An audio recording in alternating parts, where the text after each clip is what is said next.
13 de enero de 2012. El crucero Costa Concordia chocó con una roca cerca de una isla italiana y empezó a hundirse. Hubo pánico. Entonces sí que hubo pánico.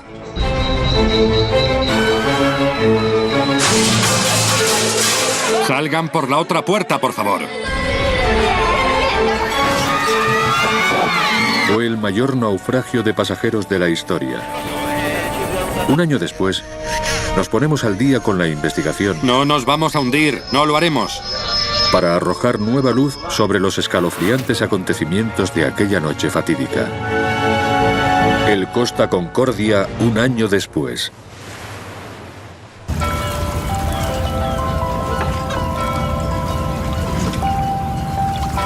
Ha pasado un año desde que el Costa Concordia se hundió en los arrecifes de la isla italiana de Giglio. Hoy está en marcha una gran operación para reflotar el barco.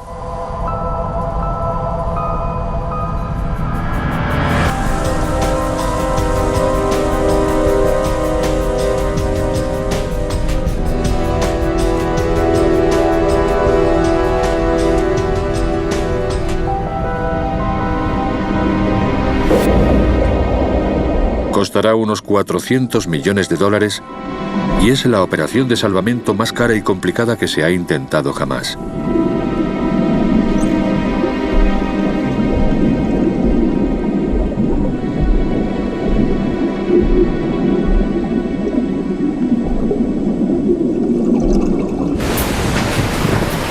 En los días posteriores al desastre, la policía militar italiana recuperó un disco duro del puente del barco.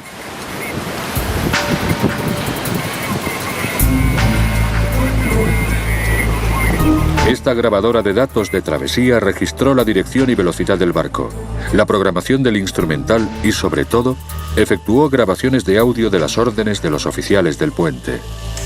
No podemos bajar a la sala de máquinas del lado derecho. Parte de esas grabaciones de audio y el informe de los investigadores judiciales ya son públicos.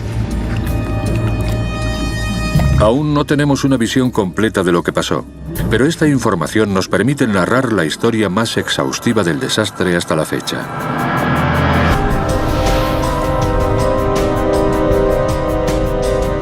Bahía de Civitavecchia, Roma, 5 de la tarde, viernes 13 de enero de 2012.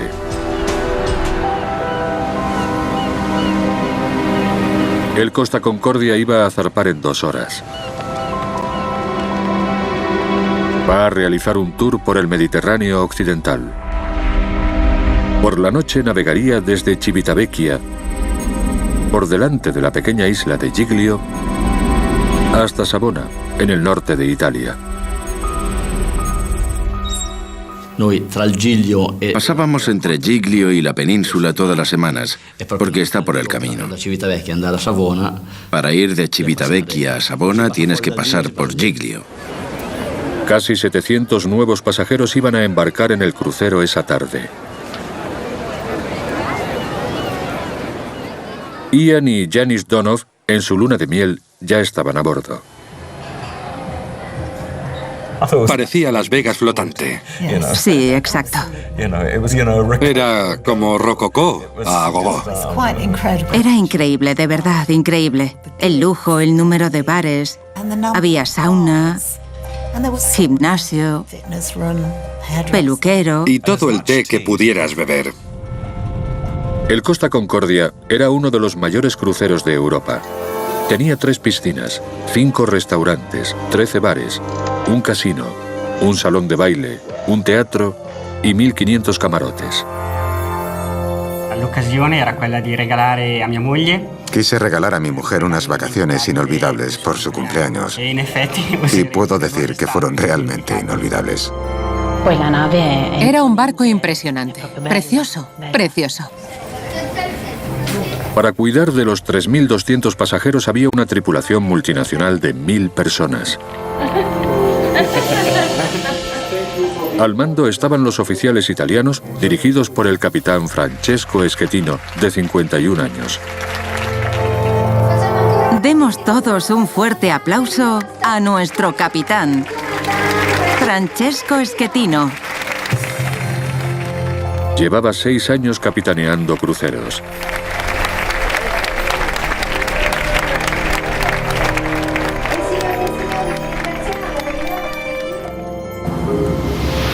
A las 6:27 de la tarde, el capitán Schettino estaba en el puente.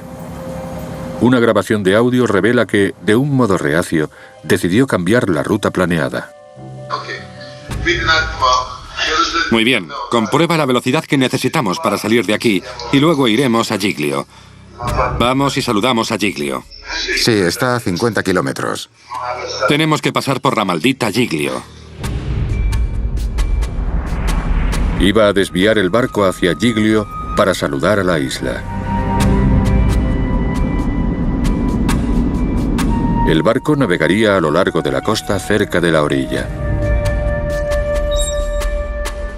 El capitán Schettino explicó más tarde que accedió a realizar el saludo como favor a un colega de a bordo.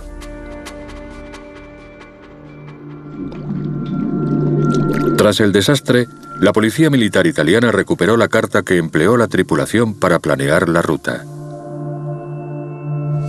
Según el informe de los investigadores judiciales, era un mapa a pequeña escala, no válida para trazar una ruta tan cercana a la costa.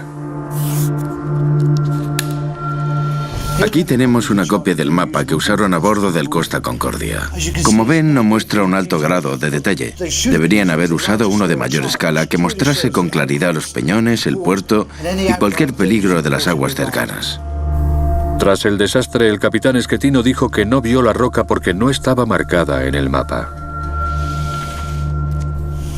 Este mapa a mayor escala muestra los afloramientos de rocas, incluida la pequeña roca con la que chocó el Concordia.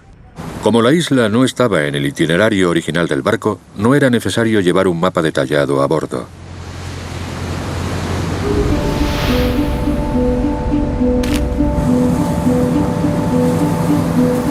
El Costa Concordia salió de la bahía y viró hacia Savona.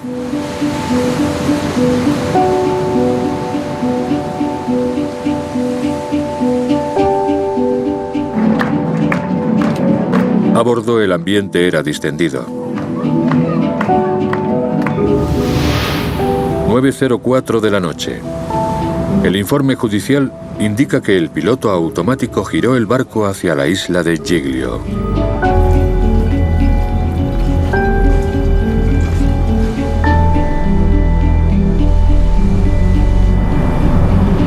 Media hora después, el capitán Schettino llegó al puente. Unos pocos invitados habían acudido a presenciar el saludo.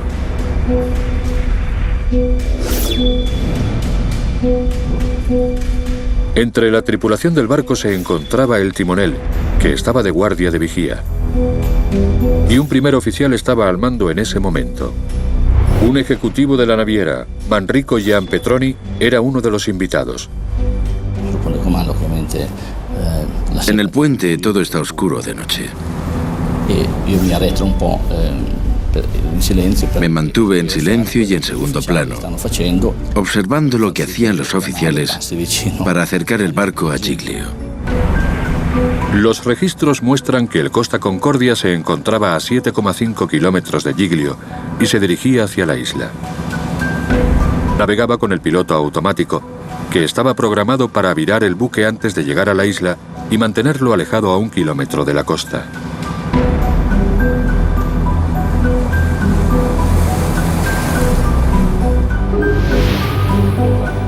El informe de los investigadores explica que, para navegar cerca de la costa, la tripulación cambió del piloto automático al control manual. Timón manual.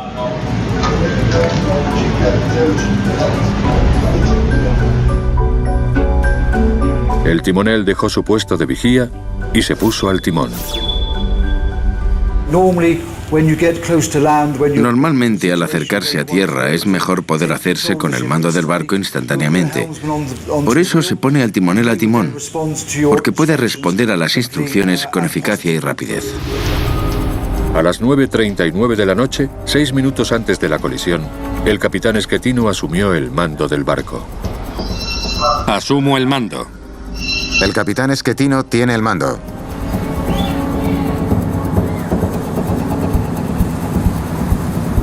El barco ya estaba a 2,5 kilómetros de Giglio.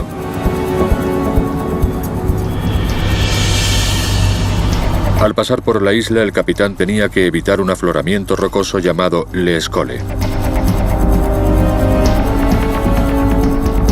Los datos de GPS del barco revelan que viró a la derecha de modo muy gradual. A lo largo de los 3 minutos siguientes, el capitán ajustó varias veces la trayectoria del barco.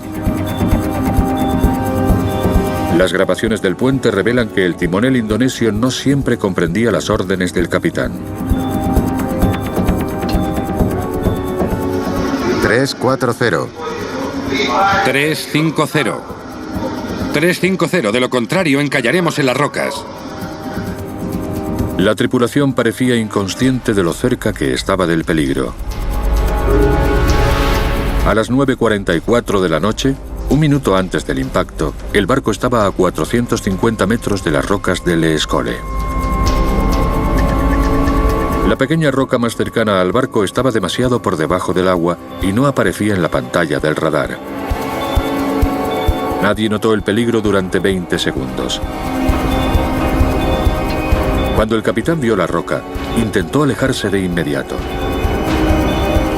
Esta es la grabación real del puente de lo que sucedió a continuación. Todo a estribor. Todo a estribor. Al girar bruscamente a la derecha, evitaron que la proa rozase el arrecife. Pero la proa del barco se dirigió hacia él. Schettino ordenó que enderezasen el timón. Centrado. Centrado. Y luego girasen a la izquierda. 20 a babor. 20 a babor. Pero la grabadora de datos de travesía indica que el timonel tardó casi 13 segundos en responder a esa segunda orden. Todo a babor. Todo a babor. La maniobra debería haber alejado la proa de las rocas, pero era demasiado tarde. Cuando siamo quasi vicini all'isola, mi sono accostato sulla... Cuando estábamos muy cerca de la isla, me acerqué al lado izquierdo del barco para ver mejor el panorama. E mi sono accorto che la nave era evidentemente... Me di cuenta de que estábamos al lado de la roca. Il mio collega che era lì vicino, ma... Así que le dije a mi compañero que nos habíamos acercado demasiado.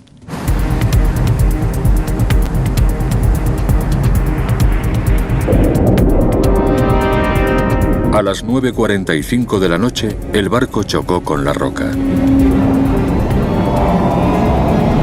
El enorme impacto abrió un gran agujero en un costado del barco y arrancó una roca gigante del arrecife.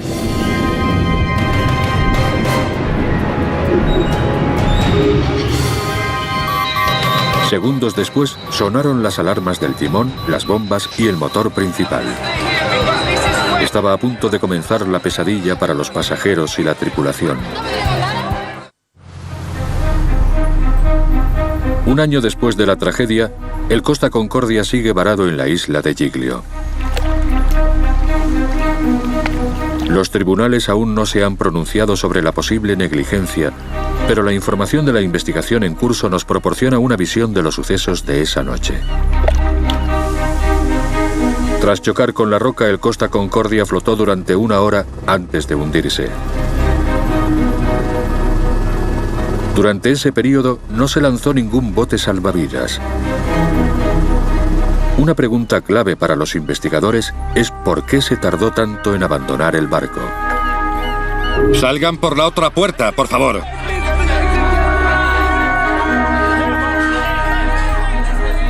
Inmediatamente después del choque, cundió la confusión a bordo. Estábamos en el teatro viendo un espectáculo de magia. Hubo un gran estruendo. Y como dice mi marido, el mago desapareció. Salió corriendo y no formaba parte de su actuación. La gente empezó a salir del teatro a toda prisa. En el puente, la tripulación no podía creer lo que estaba pasando. Appena abbiamo preso lo scoglio, cioè appena siamo incagliati lì, Cuando chocamos con la roca nadie podía creérselo. Me dije, no puede ser verdad. Es un mal sueño, una pesadilla. Era un barco tan hermoso, técnicamente perfecto, que podía navegar solo. Era increíble e inconcebible pensar que podía haber sufrido un accidente como ese. En ese momento se desconocía el alcance de los daños.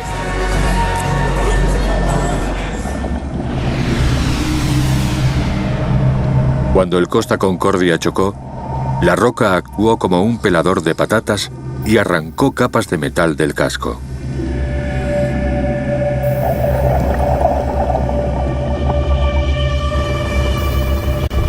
Dejó un enorme agujero de 53 metros en una parte vital del barco.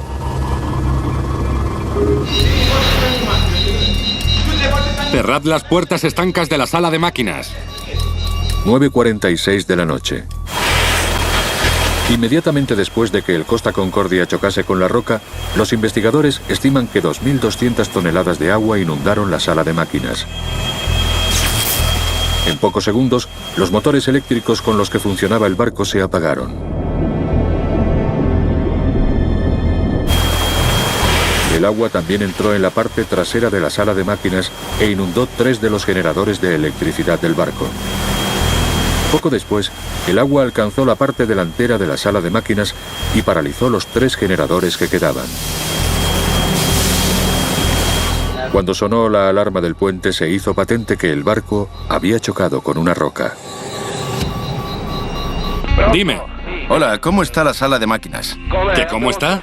Hemos chocado, colegas, hemos chocado. Encended el panel de emergencia, activad las bombas. El equipo del puente tuvo que averiguar si el barco podría mantenerse a flote. Parte de la tripulación acudió rápidamente para inspeccionar los daños. Entonces reaccioné y bajé a la parte reservada a la tripulación,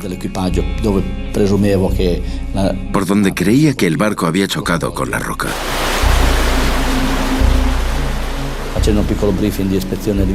Fuimos a inspeccionarlo con rapidez y en cuanto abrimos la puerta vimos que el agua estaba inundando la sala de máquinas.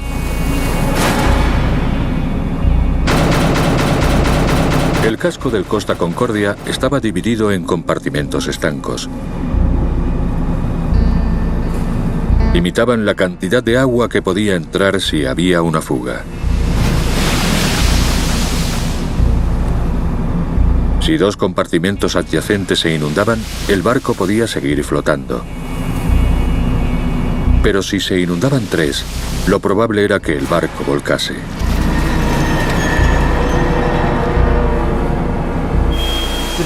Los ingenieros examinaron los daños cuando vieron por dónde empezaba a entrar agua. Luego intentaron evaluar el alcance de los daños, de proa a popa, qué compartimentos seguían secos, cuáles estaban inundados, y transmitieron esa información al puente. El agua estaba inundando 3 compartimentos adyacentes del Concordia. Pero el informe de los investigadores indica que los oficiales del puente tardaron un rato en reconocer el pleno alcance de la inundación. No estaban asustados, pero sí muy preocupados, porque todavía no se habían dado cuenta de lo que estaba pasando. Al mismo tiempo había habido un apagón en el barco, porque la cantidad de agua que estaba inundando el barco había apagado los motores instantáneamente. ¡Activad las bombas! 4 minutos y medio después del impacto, el capitán Schettino habló con el ingeniero jefe. ¡Activad las bombas! ¿Ha entrado agua? Sí, por el lado de estribor. Voy a ir a verlo. ¿Por dónde? ¿En el lado de estribor? Por el motor. ¿Hay mucha agua? Hay mucha agua, no se puede bajar. Tendremos que bajar por otro lado. Un momento. El choque había inutilizado las bombas del barco. No había forma de controlar la inundación y la situación se convirtió en una emergencia. Después del accidente deberían haber hecho sonar la señal de emergencia en cuanto se hizo evidente que el barco estaba en peligro. Cuando el agua entró a borbotones por la brecha del casco, el barco empezó a escorarse a la izquierda.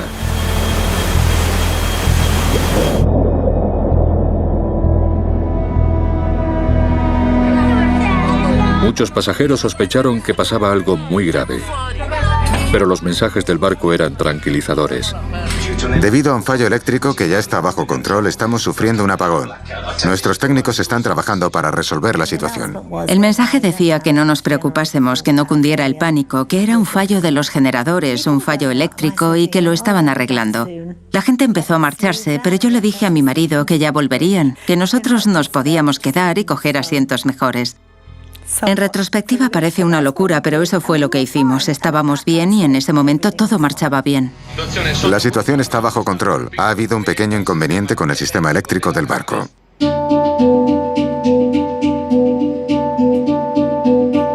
El capitán Schettino llamó por teléfono al centro de crisis de la flota de costa en tierra. No nos vamos a hundir, no lo haremos. Pronto echaré el ancla y nos quedaremos aquí. Llamaremos a un remolcador.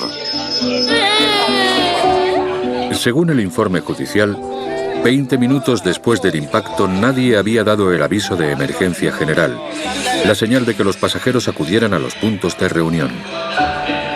La situación está bajo control. Hemos tenido un problema técnico con el generador del barco. Ha habido un apagón. Los anuncios repetían el mismo mensaje tranquilizador. La tripulación tenía que esperar la orden del capitán antes de reunir a los pasajeros y comenzar el proceso de evacuación. No podían tomar esa decisión ellos solos. Ha habido un fallo eléctrico con un generador. Era una decisión del capitán, y en ese tipo de situación es una decisión muy difícil de tomar. Pero lo primero y fundamental debe ser siempre la seguridad de los pasajeros. Gracias por su atención. El capitán Schettino declaró más tarde que no dio el aviso de emergencia general porque le preocupaba que cundiera el pánico y se produjesen muertes. Algunos pasajeros se pusieron los chalecos salvavidas y se dirigieron a los puntos de encuentro. Pregunté a esa gente qué había pasado y uno me dijo que había un problema con los estabilizadores. Y pensamos ingenuamente, por supuesto, que como había un problema con los estabilizadores, por eso se estaba escorando el barco. Otros permanecieron donde estaban. Tras un rato pensamos que tal vez sería mejor movernos, así que decidimos volver al camarote. Había mucha gente pululando sin saber qué hacer, incluso el personal. Vimos gente con chalecos salvavidas.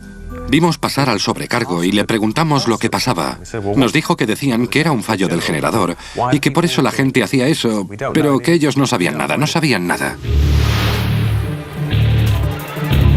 Los datos del GPS revelan que 25 minutos después del impacto, el Costa Concordia se había alejado de la costa.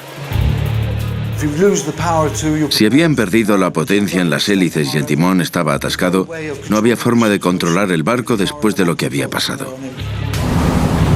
Si el barco volcaba allí, en aguas frías y profundas, sería una catástrofe. Pero el viento intervino a favor del destino del Concordia. Los timones del motor estaban atascados a la derecha y lo giraron en la dirección del viento. El viento empujó la estructura de 14 pisos de altura y redujo la inclinación. Además, permitió la entrada de más agua en la parte inferior, hasta que gradualmente el barco se enderezó. Hubo un momento en que el barco se enderezó. Nos miramos y nos dijimos, ¿lo ves? Lo han arreglado. Fue una pena que no se parase allí, porque enseguida empezó a escorarse hacia el otro lado. Pero entonces, cuando el agua inundó la otra parte del barco, empezó a escorarlo hacia el lado opuesto. Y el viento empujó al Costa Concordia de nuevo hacia la isla. El barco empezó a escorarse hacia el otro lado. Recuerdo que en ese momento pensé que por qué un fallo de un generador causaría que el barco se escorase a un lado u otro. 39 minutos después del impacto, según el informe de los investigadores, Schettino ya era consciente de que había 3 compartimentos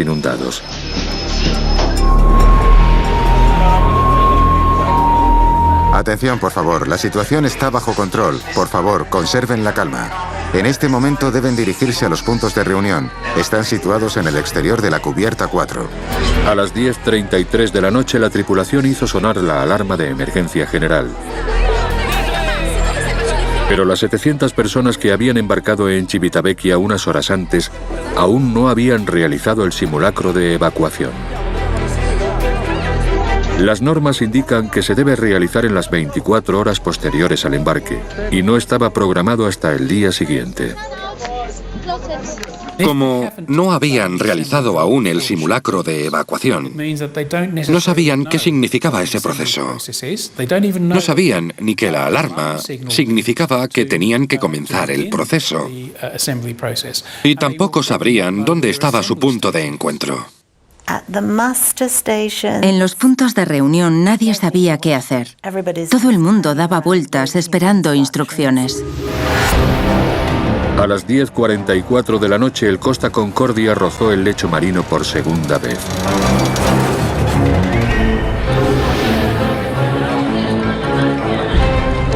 Cuando tocó fondo, el capitán dio la orden de evacuar el barco.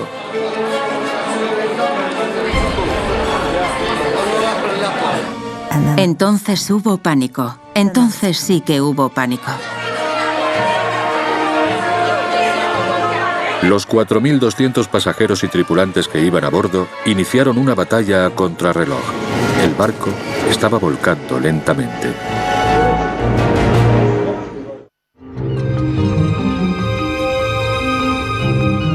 En el año transcurrido desde que el Costa Concordia chocó con el arrecife y se hundió, los investigadores judiciales han revisado miles de pruebas.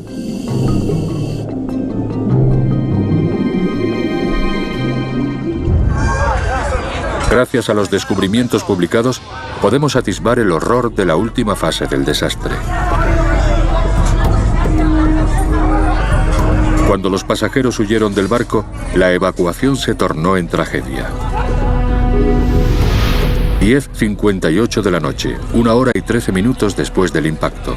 En las cubiertas del Costa Concordia, 4.200 personas estaban abandonando el barco.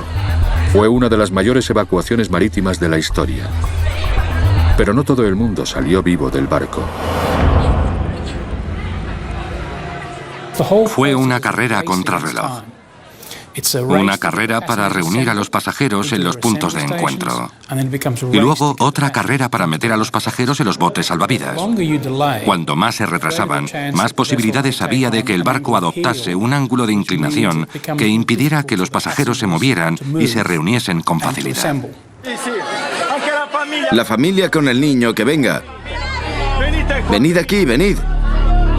El niño pequeño. Mucha gente se me acercó. Me preguntó qué hacer e intenté ayudarla. Intenté que se pusieran los chalecos salvavidas. Había gente dando vueltas o con el chaleco en la mano. Tenían que hacer algo. Pero ya era un desastre. No pude hacer bien mi trabajo.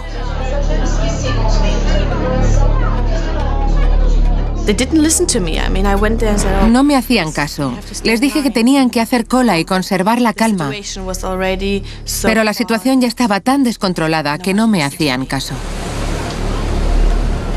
Es difícil saber por qué no empezó antes el proceso de evacuación. Es difícil arriar los botes salvavidas cuando el barco todavía se está moviendo. A lo mejor el capitán decidió varar el barco. Y por eso no era apropiado arriar los botes, pero cuesta saberlo. El barco estaba escorado 20 grados a la derecha. La tripulación de ese lado comenzó a arriar los botes salvavidas. En la mayoría cabían unos 150 pasajeros. Todos los botes de este lado se arriaron. En el lado izquierdo la historia fue distinta.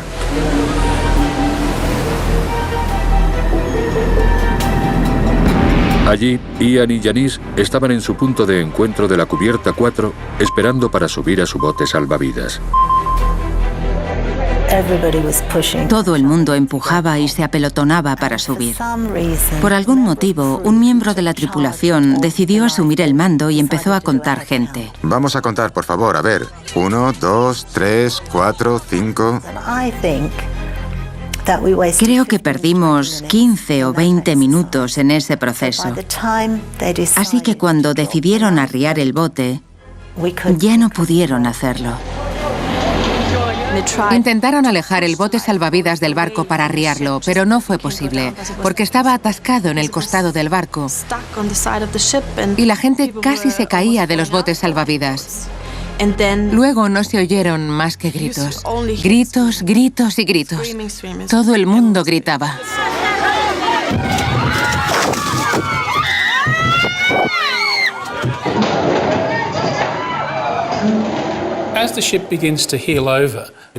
Cuando el barco empezó a escorarse, era peligroso arriar los botes porque rozaban contra el costado del casco. Con una inclinación de 20 grados, no es posible arriar botes por ningún lado. Por el lado izquierdo, que estaba elevado, la tripulación no pudo arriar 3 de los 13 botes. El capitán Schettino defendió más tarde su decisión de retrasar el abandono del barco, diciendo que habría sido peligroso mientras el barco se movía hacia aguas más profundas y que era más seguro hacerlo más cerca de la costa. 11:40 de la noche. Todavía quedaban varios cientos de pasajeros y tripulantes a bordo. Pero el barco estaba demasiado inclinado para arriar más botes. El barco había tocado fondo a 300 metros de la bahía de Giglio Porto, a donde llegaron los supervivientes en los botes que se habían conseguido arriar. Hablé con el segundo del capitán, que me dijo que los primeros botes salvavidas habían llegado a la costa e iban a volver. Me preguntó si podía trasladar a los pasajeros de babor, del lado que sobresalía más del agua, hacia estribor.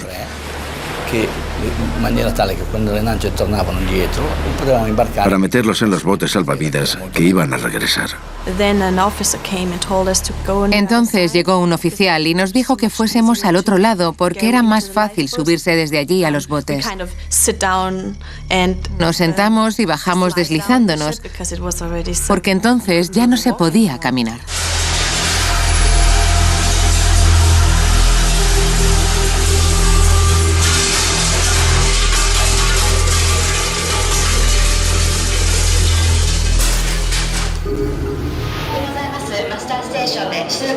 Para los que seguían en el Costa Concordia, la situación se estaba deteriorando.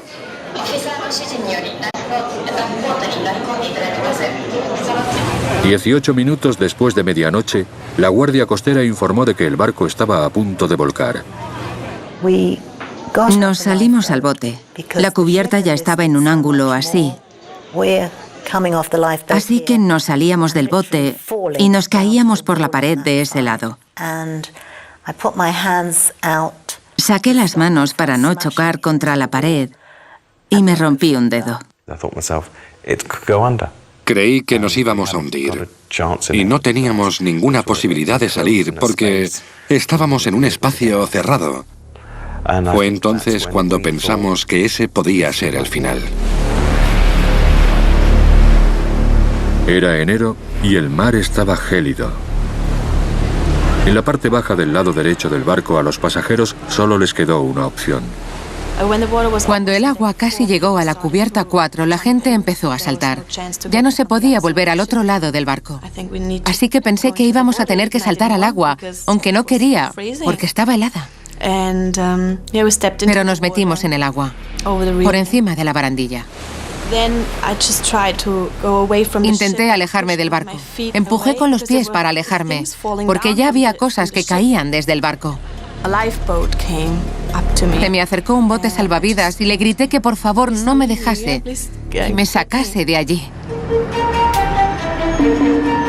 Stephanie Schaefer se vio obligada a saltar desde la proa del barco. Los oficiales del barco, incluido Schettino, estaban en la parte central del barco, en el mismo lado. Unos 20 minutos después, el capitán de la Guardia Costera, Gregorio Di Falco, llamó al teléfono móvil de Schettino. El capitán del Concordia estaba en un bote salvavidas. Schettino, escúchame. Hay gente atrapada a bordo. Tienes que volver. Tienes que ir con tu bote salvavidas debajo de la popa del barco. Allí hay una escalerilla. Trepa por la escalerilla. Sube a bordo y dime cuánta gente queda en el barco. Bajo la ley marítima italiana, el capitán debe ser la última persona que abandona el barco. Ya hemos abandonado el barco. ¿Has abandonado el barco con 100 personas a bordo? No abandoné el barco. El barco se escoró a un lado y salí catapultado hacia el agua. Schettino explicó luego que había resbalado y caído a un bote salvavidas. Estuvo a punto de que le aplastase el barco y se vio obligado a alejarse. De lo contrario, habría muerto. Cuando los supervivientes llegaron a la costa de la isla, los vecinos les abrieron sus casas. El pasajero Paolo Rona se unió a los rescatadores de los barcos que acudieron a ayudar. Decidimos inspeccionar la posición más crítica. El lado escorado hacia el agua, donde vimos linternas de chalecos salvavidas, y comenzamos la misión. La primera misión fue en el barco, con 2 buceadores que saltaron al agua y lucharon por romper la ventana, que tenía un cristal triple. Una vez que lograron abrir un agujero en la ventana, pudieron entrar dentro. Nos pasaron a esas personas y las subimos a bordo. Y allí encontramos otra persona fallecida. La mayoría de pasajeros que murieron esa noche se ahogaron cuando el agua inundó los pasillos del barco. Otros fallecieron de hipotermia en el gélido mar. Para la mayoría de los 400 pasajeros que quedaban a bordo, ya solo quedaba una escapatoria. Alguien lanzó una escalerilla desde el nivel superior del barco que rodeaba toda la curva del casco hasta abajo. Y empezaron a subir guardias costeros italianos, pidiendo a la gente que bajase con cuidado. Fue como una serpiente de seres humanos bajando muy lentamente en la oscuridad. Yo bajé de peldaño en peldaño sobre el trasero y de repente noté que me agarraban por los brazos y los tobillos y me sacaban de la escalerilla y me metían en un bote salvavidas. A las 2:30 de la madrugada aún quedaban unas 200 personas a bordo. Para llegar hasta los pasajeros decidí caminar por la pared, que tenía puertas hacia adentro, pero la tercera o la cuarta puerta se abría hacia afuera, como si fuera una trampa. Así que desaparecí dentro. Caí de la cubierta 4 a la 3 y aparecí abajo en el restaurante. Poco antes de las 5 de la mañana, la evacuación masiva ya casi se había completado. Solo quedaban 3 personas vivas en el barco. Una de ellas era Manrico. Me miré bien y vi que tenía una pierna rota. Fue dramático. Si no hubiera tenido la pierna rota, habría podido salir de allí yo solo. Al amanecer, la escena era devastadora. 30 personas habían muerto en el accidente y 2 más habían desaparecido.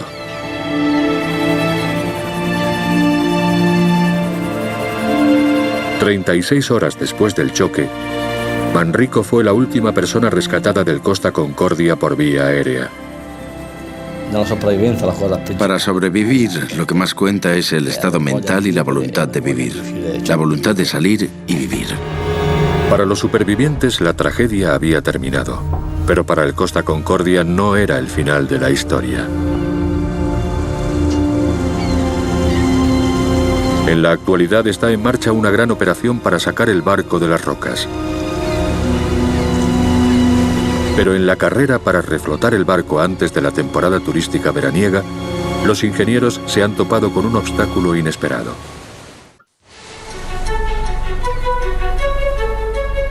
Un año después, el Costa Concordia sigue encallado donde tocó fondo.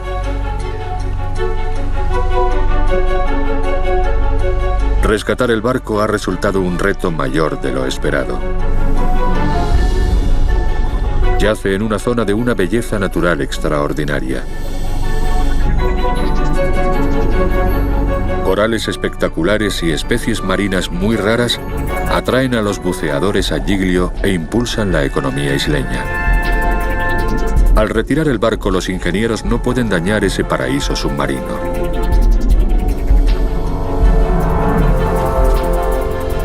Es un reto formidable para el jefe de proyecto del equipo de rescate.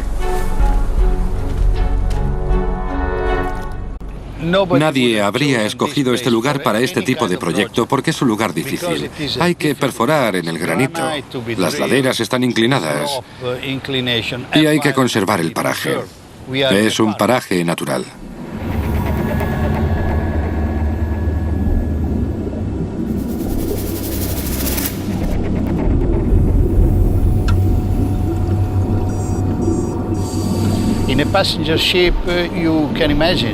Un barco de pasajeros es como una pequeña ciudad.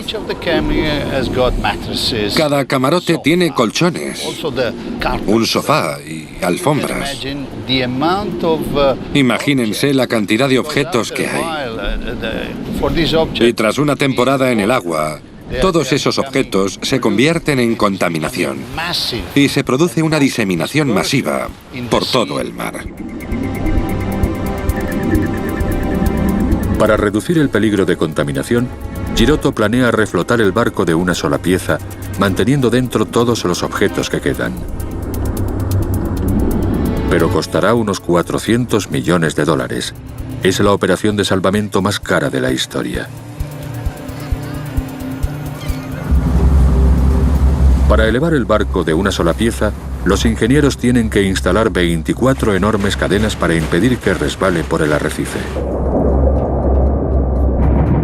Luego rellenarán el hueco con 20.000 toneladas de bolsas de cemento. Después, construirán una plataforma gigante sobre la que descansará el barco. Conectarán 15 grandes tanques de acero al casco y tenderán cables desde la plataforma submarina hasta unos potentes gatos soldados a los tanques. A lo largo de 2 días, los gatos elevarán lentamente el barco hasta enderezarlo sobre la plataforma.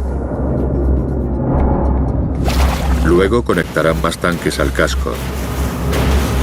Los llenarán de aire y reflotarán el barco.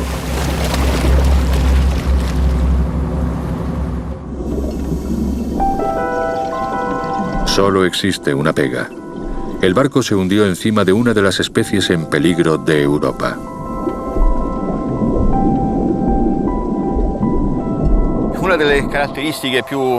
Uno de los rasgos más importantes de la zona es que es el hogar del pina, un mejillón gigante. Aquí llega a alcanzar dimensiones de entre 60 y 80 centímetros de largo. Está desapareciendo de las costas italianas y de todo el Mediterráneo. Para retirar el barco, primero tienen que rescatar a los mejillones. Ya hemos sacado unos 180 o 200 ejemplares a mano, uno a uno, con mucho cuidado. Era importante no dañarlos, no romper las conchas y mantenerlos bajo el agua todo el tiempo. Los trasladamos a una zona segura, lejos de las obras, a una zona protegida. Ahora el equipo de rescate puede empezar a construir la infraestructura que necesita para reflotar el barco. La operación durará más de 1 año. El espíritu del proyecto es que cuando acabemos nos tendremos que llevar todo lo que hayamos necesitado. El objetivo es que la zona quede tal y como estaba antes del accidente. Cuando se haya reflotado, el Costa Concordia será desguazado. El objetivo de la operación de salvamento es eliminar todo rastro del barco, pero el legado de la tragedia perdurará. Ahora los cruceros realizan simulacros de emergencia antes de salir del puerto. Y las autoridades italianas han prohibido los saludos cerca de la costa.